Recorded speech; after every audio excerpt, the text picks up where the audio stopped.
Thank you very much to our Executive Secretary, Secretary Ralph Recto, for your kind introduction. And may I add, for all the work, please be seated. Well, for all the work that you, amongst, of course, others, have put into finding a middle course between all the different forces that were impinging upon the budget. So that we must recognize. Also, the Senate President, Tito Soto, the honorable members of the Senate, who also put in many, many long hours and late nights. I was with you all the way, by the way, because although I wasn't there, I was harassing everybody on the telephone. Mika, what's happening? Sandro, what's happening? Tito Sen, what's happening? Bing, what's happening? So that's much appreciated. Of course, the House Speaker, Bojidi, the honorable members of the House of Representatives, Budget and Management Acting Secretary Rolando Toledo, the members of the Cabinet who, although attempted to have a Christmas and New Year's holiday, we're all on tenterhooks to see what the budget would actually come out as. That is how important the work that you have just done is. My fellow workers in government, distinguished guests, ladies and gentlemen, good morning. The year 2025 tested our nation on many fronts. We experienced climate-related disruptions, earthquakes, economic uncertainty, and the exposure of widespread corruption within our system. These challenges are painful, but they also made one thing clear: real change could no longer wait. And so as we enter this year, let us take this opportunity to start moving forward with difficult but needed reforms in governance, to rebuild the trust in us, to strengthen accountability, deliver an honest and effective government to the Filipinos. We are at a critical juncture in the implementation of this administration's medium-term development plan, and on the cusp of sweeping reforms in politics and in governance. The 2026 General Appropriations Act is a vital component in all of these. With the signing of Republic Act number 12314, or the General Appropriations Act of Fiscal Year 2026, we are committing to implement a budget that serves the people, totaling 6.793 trillion pesos. The national budget is aligned with our medium and long-term development plans and vision, reflecting our investment in the Filipino. We thank all members of Congress for the principled exercise of its power, of the purse, and for the meaningful reforms undertaken to widen participation, to strengthen accountability throughout the budget authorization process. And yet, the passage of the national budget is only the beginning, because today we commence with the most difficult task, to ensure the proper execution and instituting true accountability. The 2026 national budget shall sustain our momentum in education reform, in health protection, in food security, in social security, and in job creation. Education receives the highest allocation, amounting to over 1.34 trillion pesos. This shall support the creation of teaching, non-teaching plantilla positions in public schools and the promotion or reclassification of our teachers to ensure quality teaching and learning. This shall also fund the construction of classrooms nationwide. The 2026 GAA also has the largest health sector budget ever in the history of our country, 448.125 billion pesos, supporting our goal of promoting access to universal health care. This will ensure that quality and affordable health care is available to every Filipino.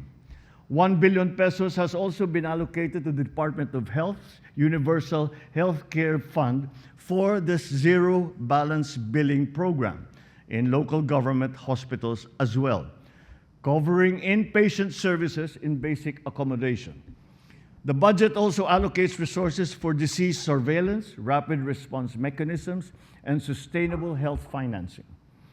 This budget further strengthens the PhilHealth with nearly 129.8 billion pesos, including the 60 billion pesos directed to be restored, aligned with the decision of the Supreme Court. These funds shall support preventive health care and the improvement of PhilHealth benefit packages, lowering the out-of-pocket expenses of Filipino families. On the other hand, the agricultural sector receives over 297 billion pesos, solidifying our commitment to modernizing supply systems and supporting farmers and fisherfolk. Crucial investments in farm-to-market roads will connect farming communities to economic hubs, reduce transportation costs, and minimize post-harvest losses. We will also transform our social protection system, moving beyond short-term relief to address systemic vulnerabilities and to promote sustained inclusive growth. Supporting this, the social services sector is provided with more than 270 billion pesos. We will prioritize social services that enhance the quality of life of every Filipino, safeguard the welfare of all sectors, and foster human capital development. Through our responsive and rationalized flagship programs, this budget aims to steer us towards achieving a single-digit poverty rate by 2028. The 2026 national budget also supports the implementation of the updated base pay schedule and increased subsistence allowance of military and uniformed personnel. This underscores our commitment to uphold the welfare of the men and women who safeguard our nation. As our uniformed personnel protect our territory, so we shall also serve as vanguards of public funds, ensuring the prudent use of every peso. We will strictly implement the provision on the prohibition of political involvement in the distribution of cash and other forms of financial assistance. Politicians shall be barred from the distribution of any financial aid, and we shall ensure that the support reaches the intended beneficiaries without patronage. Walang bawas, walang kulang. We will also strengthen the role of local government units through the increased allocations under the Local Government Support Fund, enabling them to address local development needs, support livelihoods, and create safe and resilient communities. I stand firm in my constitutional duty to ensure the faithful execution of laws. Therefore, I hereby condition the implementation of certain provisions in this Act to conform to existing laws, policies, rules, and regulations.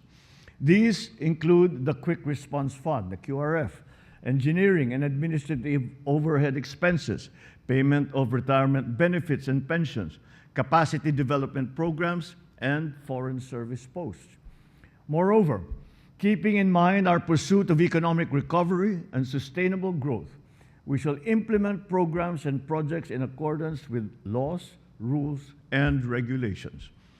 These are the school-based feeding program, medical scholarship, and return service program, Pamana program, residential care services to vulnerable groups by accredited social welfare and development agencies, implementation of infrastructure projects of GOCCs, and programs and projects related to senior citizens and persons with disability. This shall ensure that these programs promote our long-term development goals. With the approval of the 2026 GAA, I acknowledge that the 2025 GAA was deemed reenacted and remained in force and effect until January the 4th, 2026.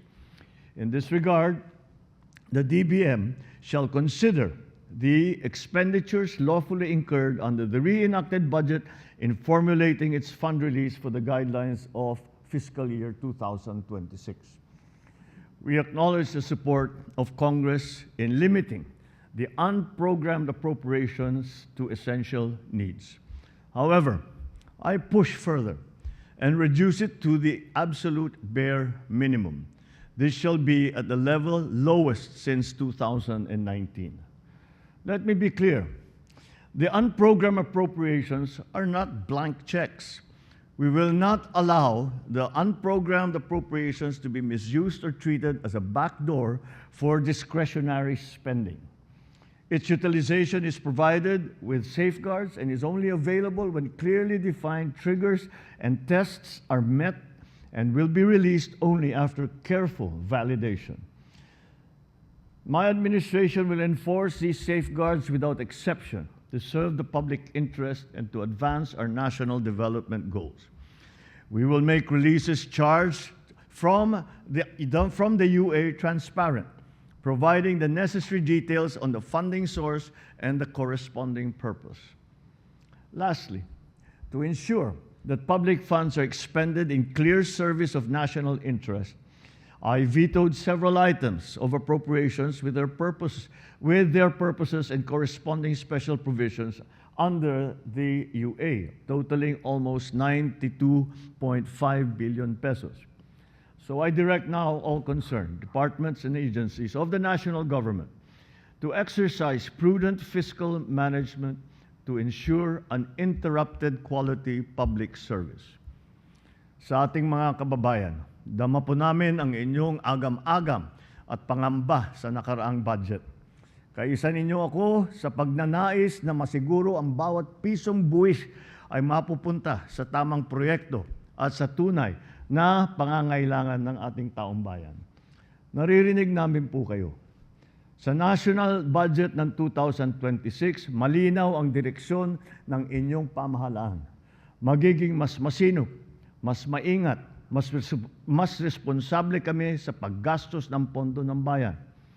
Ang bawat programa at proyekto ay dadaan sa masusing pagsusuri upang masiguro na ito ay may malinaw na benepisyo sa mamamayan, lalo na sa sektor na mga nahigit na nangangailangan.